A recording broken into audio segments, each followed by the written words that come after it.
So I got a couple things coming up that I want to build that I want heavy wall square tubing for that will telescope inside of one another.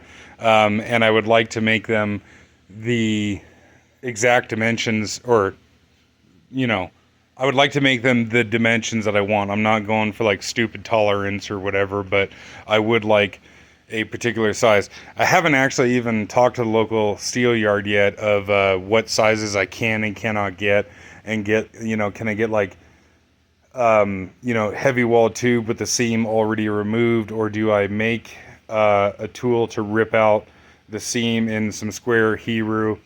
Don't know yet, but because I got the Fireball tools in, I figured it was a perfect opportunity to fuck around and try some different things here. And I've never personally tried to like make my own square tubing, and I figured this was a fantastic opportunity to try it. I got a sheet here of 3/8, and so I cut some 2 1/8 wide strips of 3/8, and then I clamped them to a piece of 1/2 inch thick angle iron and used an ass load of clamps to hold these on here, and it bowed or tacoed or bananaed a lot more than I thought it was going to. I knew there was going to be some, but it was more than I thought. On this whole run, if you put a straight edge over it, it was about 1/8 of an inch out. And so unfortunately I welded the second one the same way that I did the first one, so that I had two like pieces to work with. And so, I got a full weld down there and a full weld down there. So I had two equal pieces of angle iron, and then I tacked it in the middle to start with, and then I've already done the one side, clamped it together, and tack welded that, and it worked out quite well. And I figured I'd show this and hopefully maybe give someone else some ideas, or of course if anyone else has ideas on this, I would love to hear it. Hindsight, instead of welding out the two pieces of angle iron fully, I should probably build the box first and tack that together instead of the way I did it. But I've never done this before, so here we go.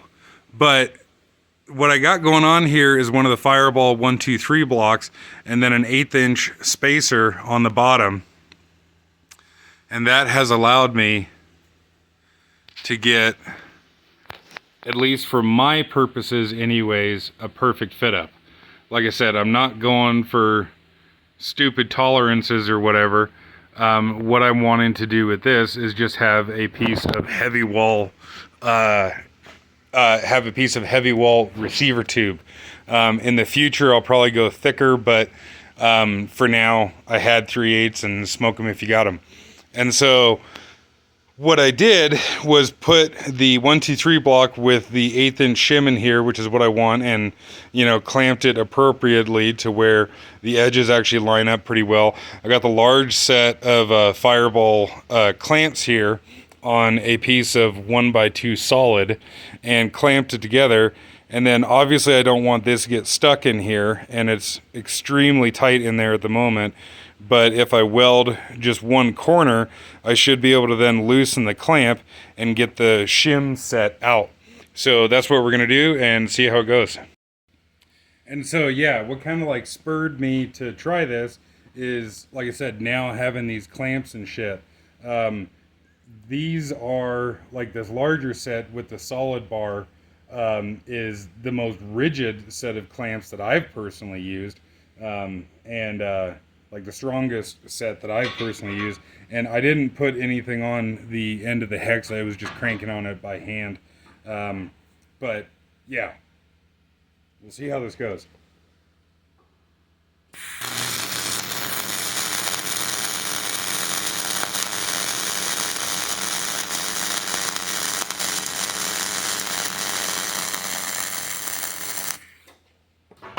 Seen an ass load of BBs getting on the 123 block. Hindsight, I should have had the fucking gun facing the other way, but at least it looks like nothing stuck to it. And so, in theory, I can now loosen off this clamp, haha, to get the 1, 2, 3 block out, which, oh man,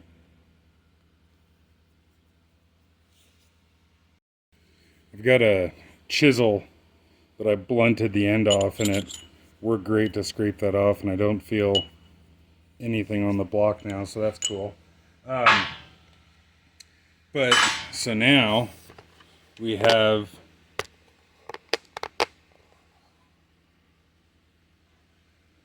a little more of a gap there in the corner than I would like, but we can then now tighten down the clamp again.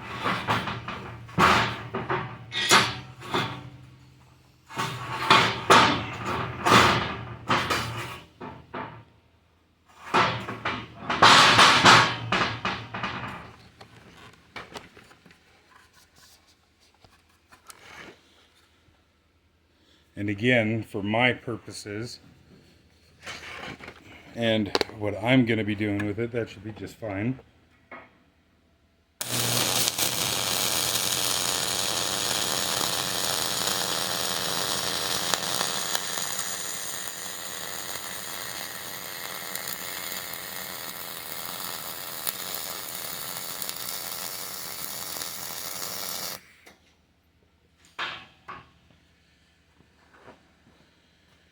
And then, in theory,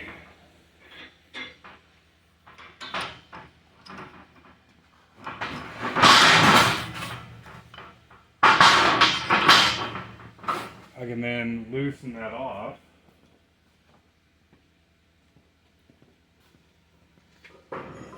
Haha! Fuck yeah! All right. So I got a long ways to go yet. Still got to weld out both of those edges, and you know, don't count your chickens before they hatch. The fat lady ain't sung yet, but I'll weld that out, and we'll come back and see how it fits. Okay, so I lied. These Fireball tool clamps are not the most rigid ones that I have. These big bitches here are. The unfortunate part, though, is for something like this here, you know, the foot here is flat, and I don't know if it ever had a swivel base on it, because I got these used, but it certainly doesn't have one now. But I guess kind of impressive to actually see something that makes the Fireball tool clamp look small. But I was using these small ones as like V blocks, because of course you set them up like so, and they're V blocks, but then my dumbass forgot that I did that, and I arced straight through the fucking square, which sucks. But I got that cleaned off, and still fits together very nice. But I made this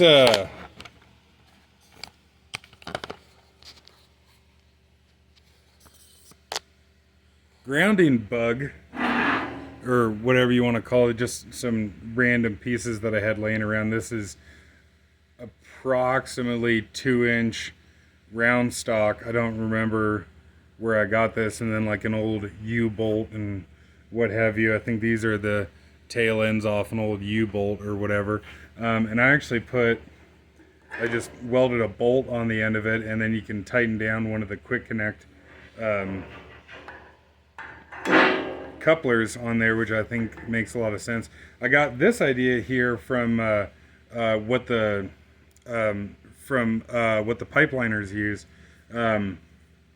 to like ground inside of the bevel. I thought that was a pretty good idea, but I don't fucking know why it seems like a lot of the pipeliners use those stupid T300 stingers as a ground. This here is a much more secure connection, and if you were, you know, running two people off of two different welders, you could just as easily have another one coming off of here. I don't need that, but anyways, when I had this supported on the V-blocks, I just stuck that on there as a ground, and then of course didn't arc through the fucking squares anymore.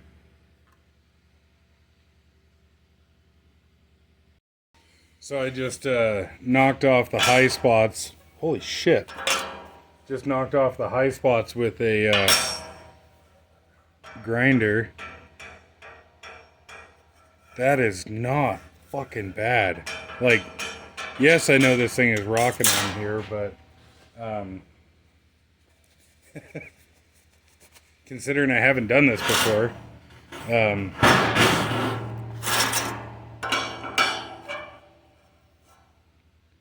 yeah, so here is loose in the center.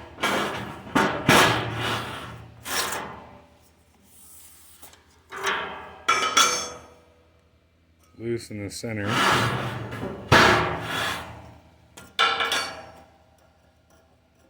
And it rocks a little on that side. And it rocks quite a bit there.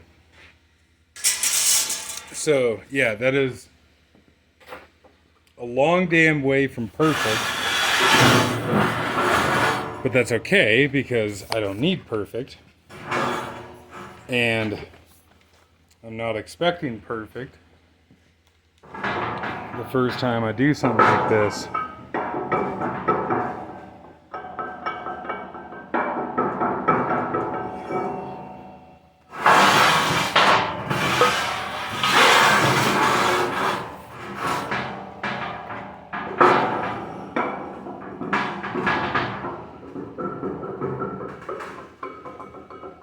I also wish that was a tighter fit.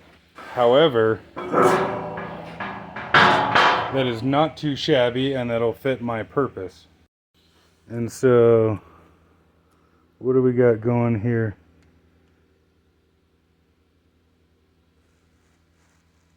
Two and an eighth.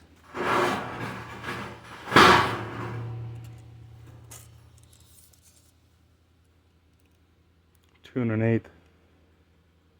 So, I mean, that is what it seems like is the like standard spec for like a store-bought receiver tube. I lied. I just checked a store-bought one that I have here, and it's 2 and a 16. But you know, with those spacers and shit from Fireball, I could just simply do another one, or like the next time that I do this, I could just simply use a 16th inch spacer, because it sure as shit looks like I essentially got right on the money of what I was going for. Like, these are 2 and an eighth wide, and I use 2 and an eighth spacer. If I cut these 2 and a 16th wide and use 2 and a 16th spacer in there, then that should do much better. But still, that, like, yeah, I'm still fairly excited about that. And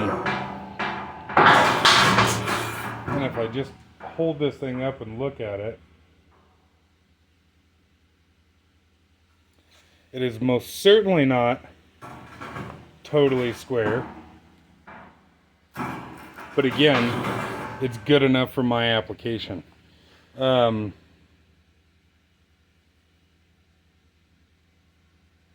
And I should have filled in the welds better and that kind of thing. But, you know, hey, I tried it, learned some shit, and the next time I do it, I'll do it better, hopefully.